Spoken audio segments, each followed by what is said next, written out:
The energy of Aries is like striking a match. With enough friction, there's sure to be a spark. But in order for that flame to grow, it must be continuously fed and maintained. With the state of the world as it is right now, there's a lot to be angry about. So there's plenty of fuel for the fire. But the question is, what's next?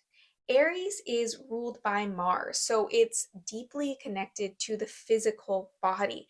And the thing with anger is if it's not expressed in some way, if it's not released, it builds up in the body and it burns away inside of us and eventually will make us sick. That's why Aries is connected to action. Hi, I'm River. I'm a queer astrologer and tarot reader, and today's discussion is going to be about Saturn and Neptune's journey through Aries and what it means specifically for the collective. I recently released a video about what it means for us as individuals, but I think since this is such a really big collective transit, one that we're all feeling, that it's really important to talk about its meaning as a group, as a whole, and how we can learn about ourselves and connect to each other and have an impact on the world because this is a really momentumous. This is a really big moment in time. Like I said, the energy of Aries requires action. And there's something about this action that, in a way, is so deeply intuitive. Like, we talk a lot about water signs being intuitive, but there is an intuition within fire signs as well. An intuition that for Aries is deeply connected to the body, to that Martian energy. It's like, if somebody throws a ball at you and you just react, you catch it, right? Or if somebody throws a strike at you, you might block that strike. Hey, it's me from the future. As I was watching this back, I just felt the need to cut in because I don't think I explained this part as well as I wanted to. What it sounds like I'm describing is instinct, which obviously Aries does have a lot of that energy as well. But what I'm talking, or what I meant to say, is like this intuition that comes on like instinct. It's like without that, there's no literal ball being thrown at you, and yet you sense something is off. You have this deep knowing within you that pushes you towards acting, right? Even though maybe on a rational level, the people are saying the right things or they're smiling or everything should be well and clear, but you still sense something is off, right? Like, I think the line between intuition and the instinctual sense is really thin. But they're both about sensing something, and it's not coming from the mind. It's not always coming from a rational place, but it's the heart, it's the body, it's the stomach. There's something within you that's sensing this energy is off, and so you're feeling that need to act, to react to what is going on. There's something within you that just knows how to move or is willing to fight for the right, fight for survival. We all have that fire within us, that, this deeply Saturnian structured society of rules and obligations and traditions in some way pushes it down, that cages us in a way. And I'm not saying like go out into the streets and burn everything down, right? But there's only so much that can happen. There's only so far that someone can be pushed and not react, right? And the thing about Neptune is, even though sometimes like it can disenchant us or demoralize us when we put our vision or ideal too high and it becomes impossible to reach, like, this idea of a perfect society in which we're able to just love each other and flourish as individuals and as a collective, and there's harmony and peace. Like, we're told again and again how that's impossible, right? We see it in films, we see it in books. Like every utopia becomes a dystopia. And so, in a way, it's like, well, if it's human nature to just treat each other awfully, right? Then what's the point in trying? Like nothing will ever change, right? And I think that part of us, that intuitive part that's willing to fight, it's not just for ourselves, it's for others. Like I think also too, there are so many times when there have been videos, when there have been stories of somebody who thought that they were alone and were in a troubling situation, and some stranger or comes out of nowhere to help them through it. So I think there is a part of us that, like, with this Neptunian energy of Aries, where we can kind of see those boundaries between us as individuals dissolve and we can work together. For the collective tarot message, I pulled the King of Wands and the Three of Pentacles.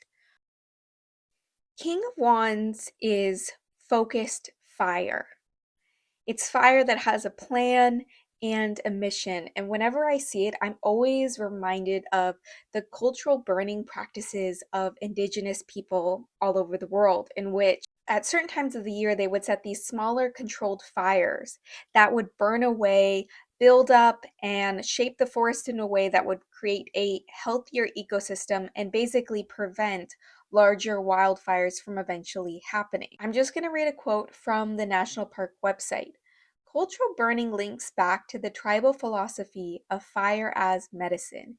When you prescribe it, you're getting the right dose to maintain the abundance of productivity of all ecosystem services to support the ecology in your culture. So let's go further on this idea of fire as medicine. If we imagine our society, the world at large, as a forest, how healthy do you think our ecosystem is?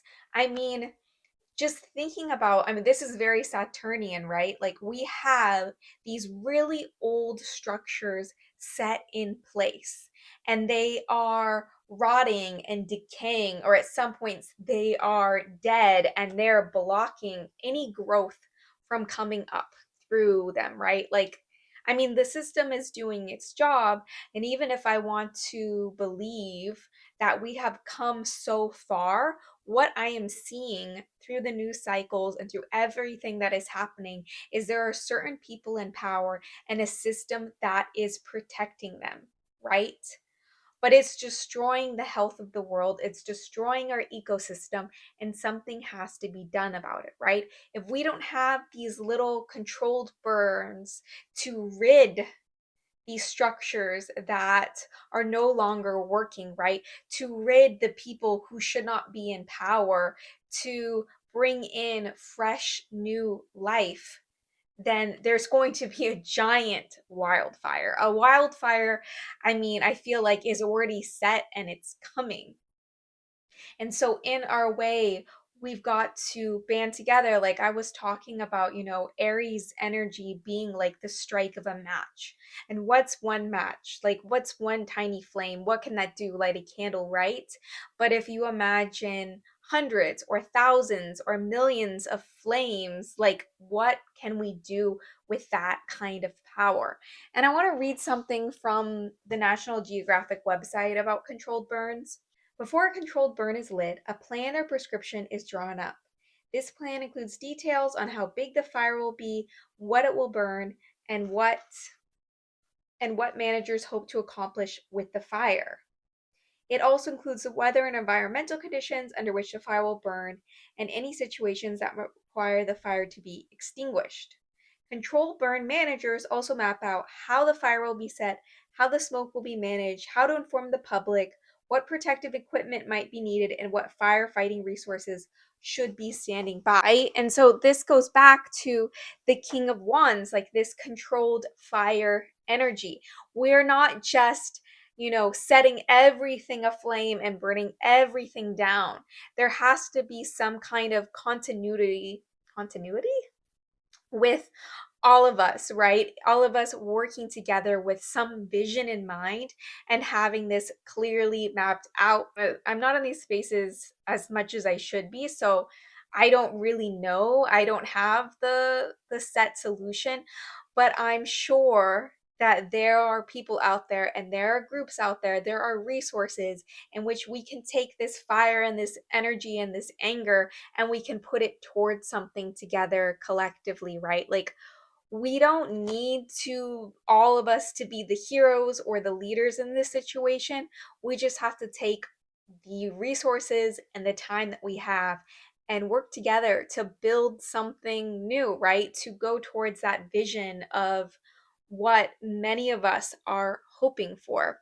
So that is the collective message for Saturn and Neptune in Aries. I hope that that gave you something to think on and muse on. I do consider myself a fairly optimistic person, and so I really do have great hope for the future, even though I feel like these days that hope is feeling harder and harder to hold on to.